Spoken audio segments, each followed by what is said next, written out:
පාර්ලිමේන්තුවේ කෑම මිල වෙඩිකලාට පසු මන්ත්‍රීවරු අඩුවෙන් කති 2022දී වියදම கோடி 23ක් என்பதாக இன்றைய தினம் தொடர்பான செய்தி பிரதான தலைப்பாக இடம்பெடுத்திருப்பது நாங்கள் காணலாம். எனவே நாளாந்த உணவு விலை அதாவது दैनिक ආහාරමිල රුපියල් 2000 දක්වා වැඩි කිරීමෙන් පසුව මන්ත්‍රීවරුන් පාර්ලිමේන්තුවේ භෝජනාගාරයෙන් ආහාර ගැනීම යම් මට්ටමකට අඩු වී ඇතැයි වාර්තාවේ என்பதாக அந்த செய்திக்கு தலைப்பெற்றிருப்பதை காணலாம். உங்களுக்கு தெரியும், பார்லமெண்டத்தில் அதாவது 5 ஸ்டாரை விட அதிகமான பெறுமதியான உணவு வழங்கப்பட்டு வந்தது. ஆனால் குறைந்த விலையில் 450 ரூபாய் என்ற குறைந்த விலையில் அந்த உணவுகள் வழங்கப்பட்டு வந்தது. அந்த அடிப்படையில் காலை உணவு 100 ரூபாவுக்கும் பகல் உணவு 300 ரூபாவுக்கும் அதே போல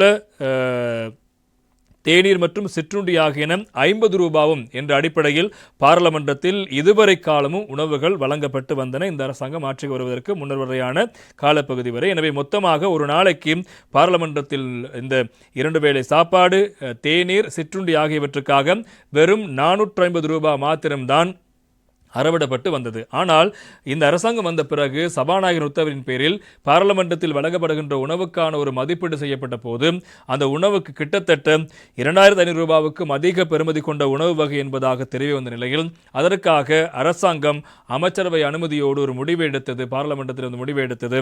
பாராளுமன்ற கேன்டீனில் இந்த உணவுக்கான உண்மையான பெறுமதியை செலுத்திவிட்டு பாராளுமன்ற உறுப்பினர்கள் சாப்பிடலாம் என்று ஒரு முடிவை கொண்டு வந்தது. அதற்கமைய அந்த 450 ரூபாவாக இருந்த ஒரு நாளுக்கு உணவு செலவை 2000 ரூபாய் வரை அரசாங்கம் அதிகரித்தது. எனவே 100 ரூபாவாக இருந்த காலை உணவுக்கான அந்த பெறுமதி 600 ரூபாவாக மாற்றப்பட்டது.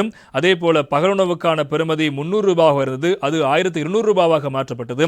அதே போல தேநீர் மற்றும் இந்த சிற்றுண்டிகளுக்கான விவகாரம் 50 ரூபாவாக காணப்பட்டது, அது 200 ரூபாவாக மாற்றப்பட்டது. எனவே உண்மையான பெறுமதியின் கீழ் இந்த உணவுப் பொருட்களுக்கான விலை நிர்ணயிக்கப்பட்டது இந்த அரசாங்கத்தின் ஊடாக. எனவே அந்த வகையில் இப்போது இந்த பாராளுமன்றத்தில் எல்லோரும் வருகின்ற அளவில் சாப்பிட்டு உணவுகளை வீணாக்கின்ற விடயங்கள் பல விடயங்கள் நன்மை காலமாக பேசப்பட்டது.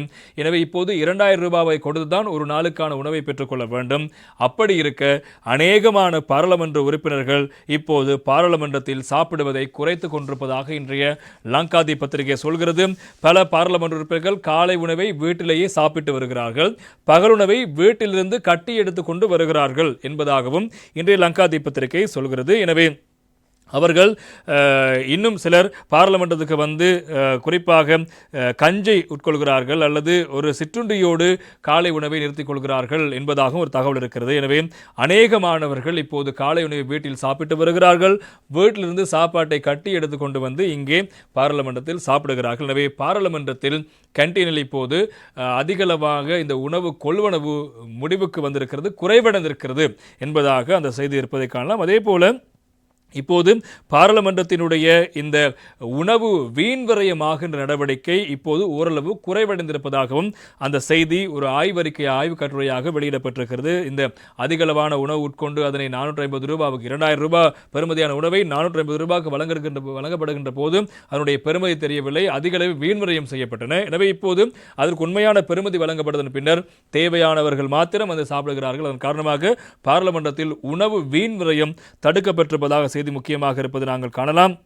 எனவே கடந்த 2023ஆம் ஆண்டு மாத்திரம் கிட்டத்தட்ட 23 கோடியே 2,75,800 ரூபாய் வரை இந்த பாராளுமன்ற உணவுக்காக மாத்திரம் செலவழிக்கப்பட்டது. கிட்டத்தட்ட 24 கோடி ரூபாய் இந்த பாராளுமன்ற உணவுக்காக 2023ஆம் ஆண்டு மாத்திரம் செலவழிக்கப்பட்டிருப்பதாக தெரிவிக்கப்படுகிறது. எனவே அந்த செலவுகள் எல்லாம் இப்போது குறைவடைந்திருக்கிறது. இருந்தபோதிலும் பாராளுமன்ற இந்த உணவகம் மற்றும் அந்த சிற்றுண்டிச்சாலை தொடர்பான விடயங்களை கையாளும் நிறுவனம் ஒரு தெரிவிக்கிறது.